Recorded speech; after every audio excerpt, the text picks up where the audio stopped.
siempre tuvo esa idea de que ojalá siempre nos acompañe. He is a father who, like my father, I wanted to show him everything I achieved, that he would be proud of me. That's how it was with Fidel. If I learned something I wanted to show him, and there are still many things I want to show him. Any idea who that was? Did you not recognize his voice? Come on. Rick Ricardo's gone. No, I don't. Who was that? That was Elian Gonzalez. Remember so that mature. name? Yeah. He's like 22 or 23 years old now. I wonder, he was crying in that interview. I wonder if he cried when Janet El Reno died. Was this video or audio? It was video. Okay, if it was audio, I assume he probably had a gun to his head. No. He was doing an interview on Cuban television in tears at the death of Fidel Castro. Now, when he was brought back, it was a big victory for Fidel Castro because remember the story. For those of you millennials out there who were too young to remember this child's mother fled Cuba with him on a boat, and she drowned, and the boy survived. And once you touch Earth in the United States, supposedly they're allowed to ask for amnesty if they're coming from Cuba. But the Cubans went to, and with Fidel Castro at the head of it, went to international court because the boy's father, who was still in Cuba, wanted him back. Yeah. And the Cuban community tried to hide him. But there's a great picture circulating out there of a big, heavily armed U.S. Immigration soldier, I'm assuming, or an FBI agent, opening a closet door holding his gun, and there's this cowering little 6-year-old in the closet scared to death.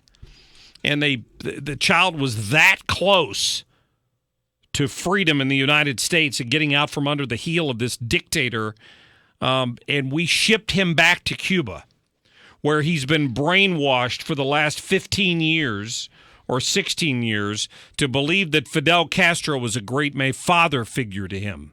Because I'm sure Castro brought him back and probably treated him like a little prince because it was propaganda. It was propaganda for him.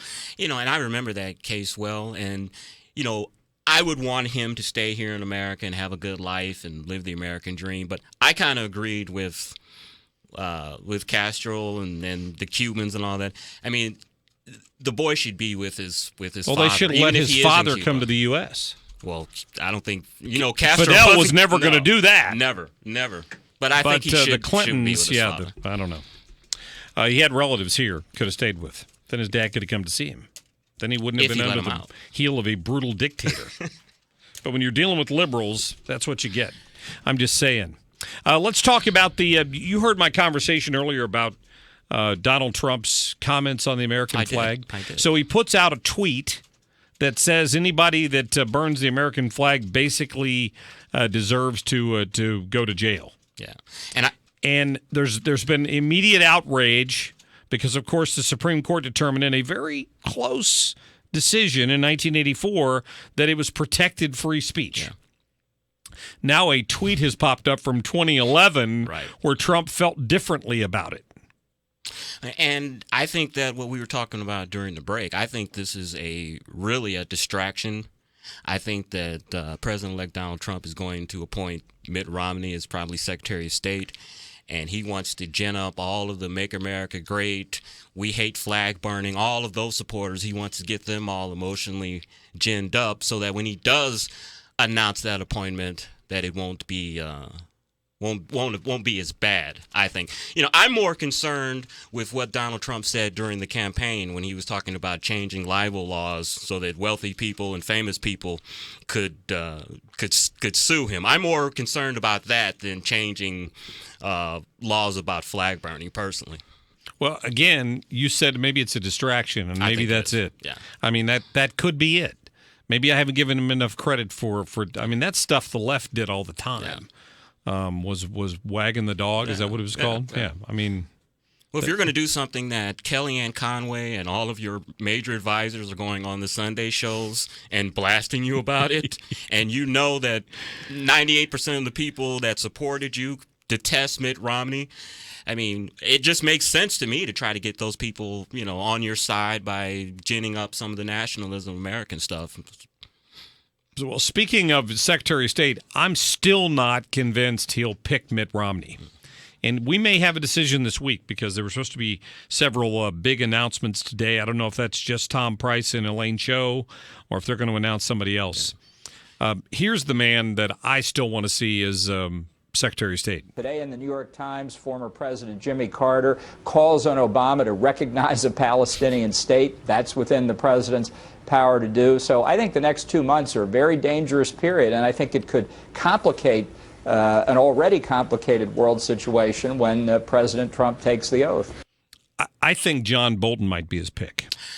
That would be that man is brilliant, and he takes no prisoners. And I had somebody call in and say, "How could you support John Bolton because he was a big Bush guy and he pushed for the war in Iraq and Afghanistan, and Donald Trump's claiming he's not interested in that kind of thing." Well, I mean, what's he going to get with Mitt Romney? Yeah. He's going to get somebody who disagrees with him on a number of issues. But the assumption is if you take the title of Secretary of State, you carry out the wishes of the president. Exactly.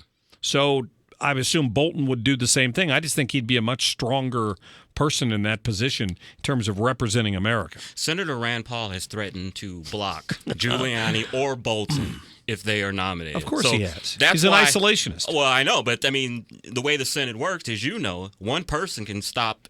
If he puts a block on it, can stop it. So that's why I don't see Bolton or Giuliani, because Rand Paul has threatened, and I think he's very serious about doing it, is blocking them. The other people they've been talking about is Petraeus. I think he would be a good candidate, but with all the things of turning over secure documents to his biographer / mistress, that may mess him up on his confirmation. I mean, it's kind of like the only person that's really left is Mitt Romney. Half the people that would oppose Petraeus are the ones that were about to put Hillary Clinton in the White House. Yeah, and of course, what she did with national security was considerably worse. But you don't want at the beginning of your presidency to look completely hypocritical of blasting her throughout the whole campaign, and then you make a guy Secretary of State that kind of did the similar thing. Not the same thing, but similar that things. He did plead that down to like a misdemeanor or something. I mean, he didn't get charged with a felony. He's not a convicted felon or anything like that. But he still gave classified information. And he should have known that it was a no-no. Absolutely. Yeah. I agree with that. Women. The root of all evil. Did you see that look Liz gave you? You said Did that. you see that look Liz gave you? You're suggesting that a woman was to blame. Adam and Eve. Apple. I'm just telling you, that's Chris Arps, folks. That's at CARPS. Some people claim that there was a woman to blame, right? I'm just trying to be entertaining. I don't mean any of this stuff. I know. Uh-huh. Did you see the mayoral candidate? We haven't talked about any local politics. Did you see the mayoral candidates lining up yesterday in the city? All 14 of them? What do you think? Yeah, there's a lot of them. What do you think about that? I don't think much of them, any of them, because they're Democrats and they're all socialists, and I don't see any new ideas to turn around the city of St. Louis. We're losing Fortune 500 companies. We're losing football teams. We're losing everything. So I just see with them the status quo. We know a Republican doesn't have a snowball's chance. So I will just be watching this for entertainment value more than anything. Fascinating story today that has come out about this soccer stadium. Yeah, the majority of these mayoral candidates have sort of poo-pooed the idea that we're going to spend public dollars on this $200 million stadium. Black people don't like soccer, Mark. That's why. There's a group called Foundry St. Louis that has put out a letter to Dave Peacock, the chairman of the Sports Commission, offering to pony up the $80 million instead of it having to go to the public. I think that's a brilliant idea. I don't know what they're after here. I don't know these people at all. 200 million is the total. 200 total, but they're offering to put up the $80 million that would have to come from the public. Right. And I've kind of read through this to figure out what they're after. But some is better than none. But I mean, if we can't keep a football team here and pony up the money for that, then we're going to pony up money for a soccer stadium? Well, I've explained that I think it's a fool's game, because if you have a stadium in existence already that's not being used, why would you not use that for the first couple of seasons to make sure you're going to make a go of this thing, and then build the $200 million stadium when you realize, we're going to be able to sell out the seats and it's going to be a worthy investment? I guess maybe they're looking at it. They don't want to put a soccer field in a 60,000 seat stadium and it looks kind of empty on TV, I guess. So I guess you got to have something 12 or 15,000 people. I guess that's possible. Malcolm, I got about a minute. What's on your mind? My comment, Mark, is simply that with Trump proposing the penalties for burning the American flag, what about the Confederacy? There's a lot of people who still fly that flag, and those people committed treason.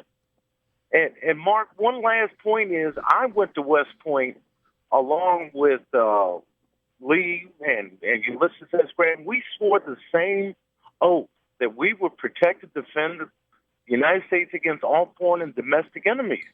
Lee violated that oath. That is punishable by death, but still we're held in high esteem. He's held in high esteem. Right. Certainly in some... we went to war. We've gone to wars. I joined the service so that you would have the freedom to do what you wanted to do as long as it didn't infringe on anybody. Yep. Malcolm, and burning the American flag, I mean, I detest that, but still... We still hold the Confederate flag in high esteem. I got to get to a break, Malcolm. Thank you for the call. I appreciate that. Chris Arps? And he just brought up, which is the slippery slope of all of this with the Confederate flag. When you start burning that, is that bad? Just it's free speech. Leave it alone. It's offensive, but got to run. Thanks, my friend. Thank you.